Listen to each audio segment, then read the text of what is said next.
Good afternoon, everyone. Welcome to beautiful downtown Grand Forks. This is the Grand Forks Communities Local Government Advisory Committee meeting for Monday, April 28th. Under item 1, introduction and roll call.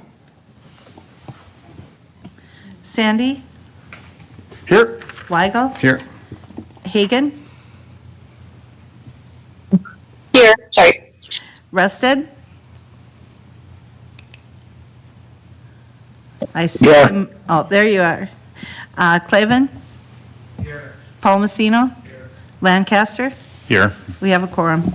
Great, thank you. Under item 2, action items. 2.1, Mr. Phelan, Cirrus Aircraft Tax Incentive Application. Good. Thank you, Council President Sanity and members of the committee. I'll go over Cirrus Aircraft here briefly. Number 2, we have a representative here from Cirrus, and then also Keith Fund from the EDC. I'll introduce him later. As you recall, if you're a new member of this, the state legislature a few sessions ago required any tax incentive, property tax incentive over 5 years, required both the county and the school district to approve those tax incentive applications. And so what the city did with your concurrence is that we created this committee that we'd hear all the tax incentive applications up front, and then we'd go to your basic governing board. So that's why we're here today, for those that haven't been here. Cirrus Aircraft, this is an exciting application. They are expanding again. Cirrus Aircraft over the last several years has become our second largest manufacturer in our city and county. So they're in and around 500 employees and continuing to expand. I would say the only larger manufacturer that we have would be LM Wind Power, and they're probably between 600 and 700 people. So they really have grown over the last 10 plus years. This application, when we looked at it, one of our goals with Cirrus Aircraft is that we keep all composite manufacturing here in Grand Forks. So all the pieces that go into an aircraft at Cirrus Aircrafts go through Grand Forks. We wanted to make sure that happened. Because they're in growth mode, they were looking at other opportunities to include geographic locations for this expansion. And so we first started with Growth Fund, Bank of North Dakota PACE financing, and you can see that's one thing we're going to do to help get this project across the finish line. So they are, this will go through the city's JDA, but they're asking for B&D, Growth Fund, PACE financing, which helps to lower the interest rate on this expansion. That will incur this biennium and then also the next biennium. The other thing that we've upfront offered is a 5-year 100%, just because we were trying to keep it less than 5 years so that we didn't have to move forward with larger. But in order to narrow the incentive gap with other locations that we're looking at, we did offer a 10-year incentive, which closed that final gap to get them to commit to this 30,000 square foot addition. In addition, they're planning an additional 60 to 90,000 square foot addition within the next 5 years. So with this expansion, there is a promise that they will commit to Grand Forks in our region for the next expansion, which will even be a larger expansion at that point in time. I mentioned that they have about 500 employees now. They currently have a property value of $13 million. So they pay about $225,000 a year in property tax. So again, they're one of our larger taxpayers in Grand Forks too. They currently have 170,000 square foot facility. So this will get them up to 200 and hopefully with future expansions, they'll be near a 300,000 square foot manufacturing facility. It's an approximately $15 million addition or investment, I should say. The facility itself that we're talking about is about a $12 million expansion, and plus they're going to renovate some of their existing facility. And so when we looked at this property tax incentive, with that approximately $12 million facility investment, we're looking at approximately about a $7 million, let's say, property tax valuation increase on that. So that's when we look at what that 10-year 100% brings. We're estimating that valuation will be around $7 million. And that equals about $115,000 a year over the next 10 years is where that gets us at this point in time. What we would do after today, this is really just a recommending board. We'd come to your boards right now. We have you scheduled. The school board is scheduled at Monday, May 12th. to be at the school board, and then to be at the county commission on Tuesday, May 20th. The Grand Forks Park District, you have the opportunity to hang out with us, so you're considered city government, so we just generally inform you, Mr. Lancaster, but you're part of the city's portion of this tax incentive. And then finally, there would be a public hearing at Grand Forks City Council on Monday, June 2nd, where this would get final approved. And then we'd also have messages from both the school board and the county commission on what their resolution was on this matter. With that, I'd really like to introduce Steve Thomas to come up. He's the executive director for operations for the Grand Forks facility. He's the lead. And I would like to have Steve kind of talk about some of the really tremendous growth they're having in our community. And then after Steve, invite Keith to discuss some of the history of Cirrus Aircraft and really the successful story that we've had at this point. So with that, Steve. Sure. Thank you, as Administrator Phelan said. I'm Steve Thomas, Executive Director of Operations at Cirrus here in Grand Forks. And yes, we are in growth mode. And this expansion, we're super excited about it. This is really the first step in our overall long-term growth plan to keep manufacturing in Grand Forks. So we're super excited about it. We've put in a lot of work to get to where we are, and we're hoping for approval. Are there any questions I can answer regarding the expansion? Any questions for Mr. Thomas? Yes, Mr. Clevin. Let me try the microphone, seems to be working, all right. So this is facility expansion, is there employment expansion? There will be. So this first phase is really to get equipment moved strategically in the right place for flow. But with that, that first expansion will give us a little bit of extra capacity. And with that, we're looking at probably 5 to 10 additional jobs ahead of where we are. But then the second expansion will probably double that. So we're looking overall to about 20 to 30 heads over the next 5 years and after phase 1 and phase 2. Thank you, Mr. Clevin. Further questions, comments? Hearing none, thank you, Mr. Thomas. Mr. Phelan? Maybe I'd invite Keith to say some words also. Mr. Lund, good evening. Thank you, President Sandy, Mayor Baczynski, commissioners, board members, and counselors. Just want to give a quick overview of our city's and the community's relationship with Cirrus. It's been 30 years as I thought back. It's really hard to believe. They signed their first lease with the city of Grand Forks in 1996, which means we had to have been talking with them at least a year before. They had recently established their corporate headquarters in Duluth, where they put the airplanes together, avionics, and made it an airplane, but they were looking for an opportunity to diversify their workforce and draw from the labor pool. And state leadership and local leadership really were successful in convincing them that Grand Forks was the home for them. Actually, they were impacted by the flood in '97 as they opened their facility all the way back at that time. Really just 10 short years later in 2005, we kind of found ourselves there today where we are then where we are today. Cirrus had a significant backlog of the airplanes, about 4 years if I remember correctly, and they were looking for an opportunity to expand to really increase production capacity. There's just a certain length of time that people are willing to wait for an item like that. The company had been looking at other locations, and so the community came together and asked Cirrus for a small amount of time, of 2 or 3 weeks, to come back with a proposal and put together something that was very creative, that used several different programs to the Bank of North Dakota Development Fund, property tax exemptions, some of the things we're talking about tonight, as well as a purchase option for the company after that lease would expire, and we were successful in securing that. So they built 93,000 square feet on top of the original 67,000. Keep in mind that this was all city-owned at that time, and the city really partnered with Cirrus to establish in Grand Forks. The partnership between the city of Grand Forks and the community and the region and Cirrus is never more on display than in the late 2000s, early 2010s. If you remember the economic recession at that time, anyone in a market, a luxury market, experienced a really challenging time, whether you're selling airplanes or boats or even home improvements. Your business just completely dried up. So Cirrus, as it was explained to me, went from having a 4-year backlog to airplanes that are sitting on the ramp that they couldn't sell. So they were challenged to pay some of their bills, including the city of Grand Forks. The city very intentionally worked and deferred some of the rent, did a workout plan with them, and that was very successful. In 2011, they were purchased by Cayega, and all bills were paid and made current at that time.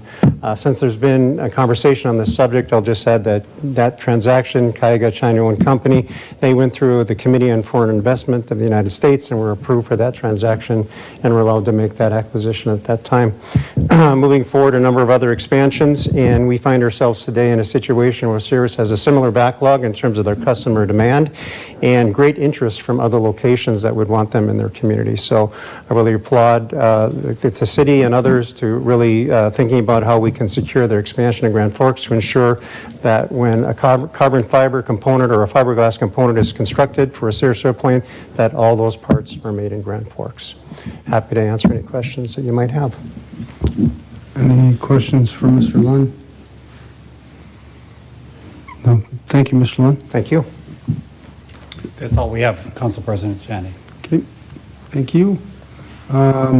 Before we entertain any further discussion, do we need to have the city attorney talk to us about pilots or tax incentives and the legality of us being able to provide a tax incentive for up to and including 20 total years? Does anyone feel uncomfortable and want the city attorney to provide that information?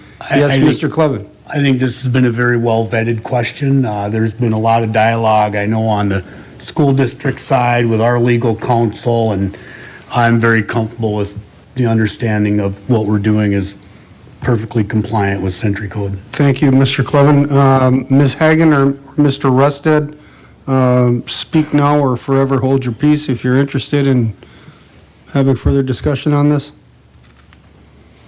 Okay, very good. Hearing nothing, thank you so much. Mr. Phelan, we're looking for a motion and a second or some sort of general discussion and general consensus on whether we're going to take this back to our individual taxing entities, correct? You are correct, Council President Sandy. And right now, the recommendation coming out of, the preliminary recommendation coming out of the City Council was for a 10-year, 100% pilot tax incentive, excuse me. And so so the city of Grand Forks moved that at the last council meeting. And then, so we're here to open up the city council, the mayor, city administration, if there are questions, if there are concerns, if there's any thoughts that people want to ask what our motivations are, we're certainly open to have that discussion if there are any questions. Mr. Weigel, something to add, sir?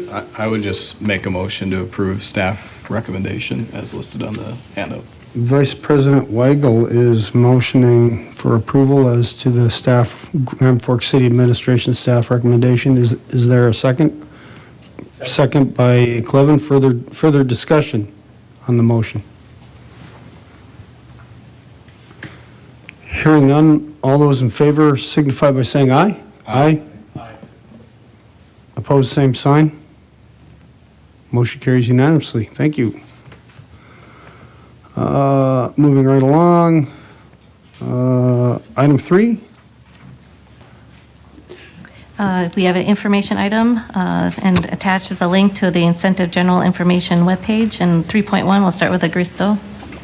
Mr. Field? Yep. Council President Sandy, the other thing we state on this meeting that we'd give you an information updates on what may be coming next for this group. And so 3.2, 3, 4, and 5, those are all mixed-use developments.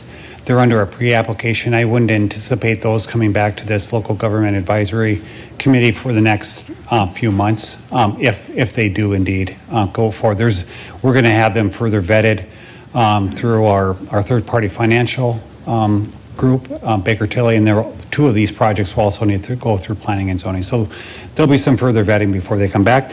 But I really wanted to talk about Agristo when we have some representatives here today and just give you a heads up on that while they're in town.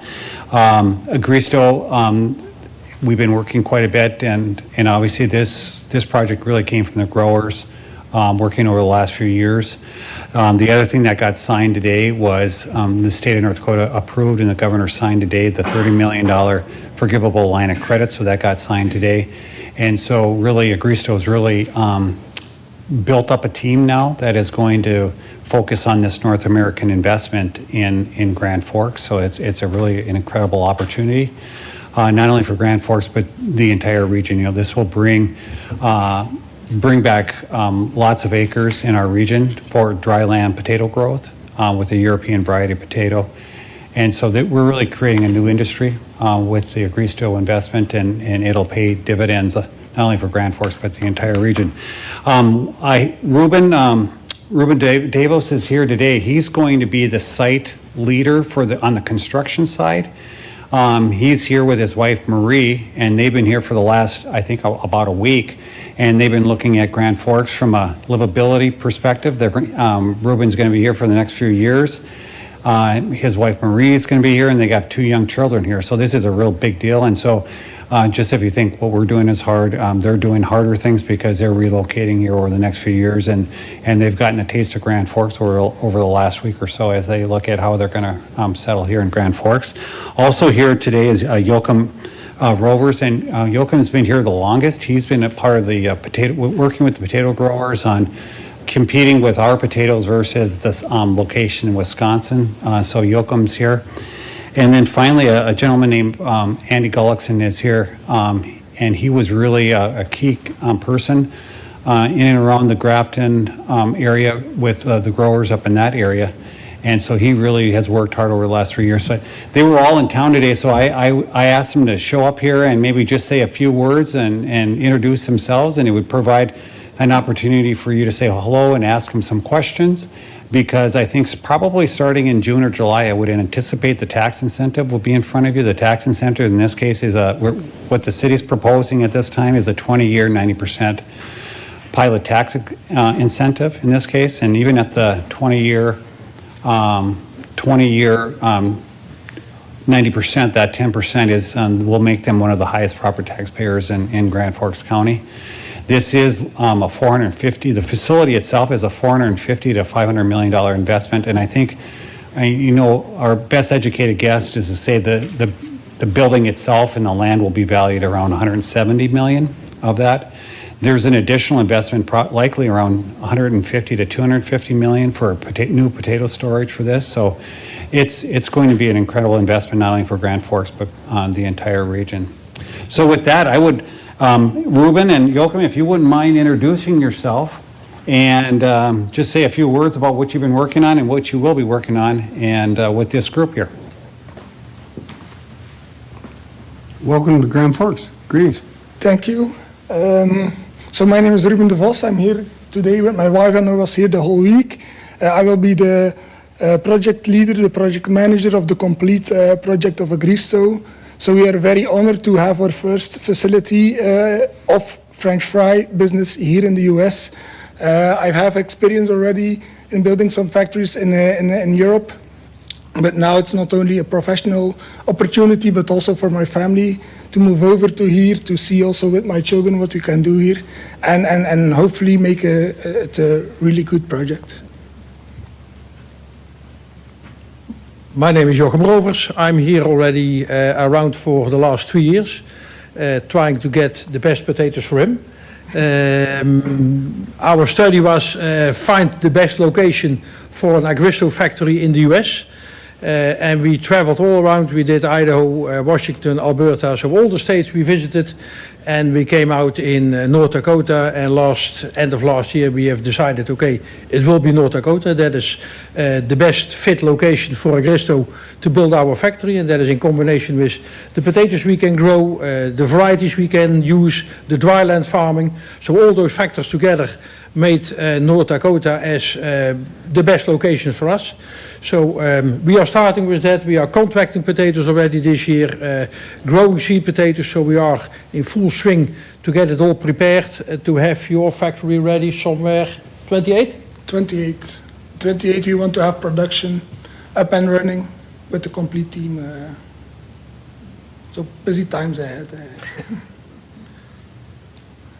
Maybe any questions? Anyone have any questions? Mr. Clevin? I don't know about questions, but I'm really excited to have your children attend Grand Forks Public Schools, where they'll get a fantastic education.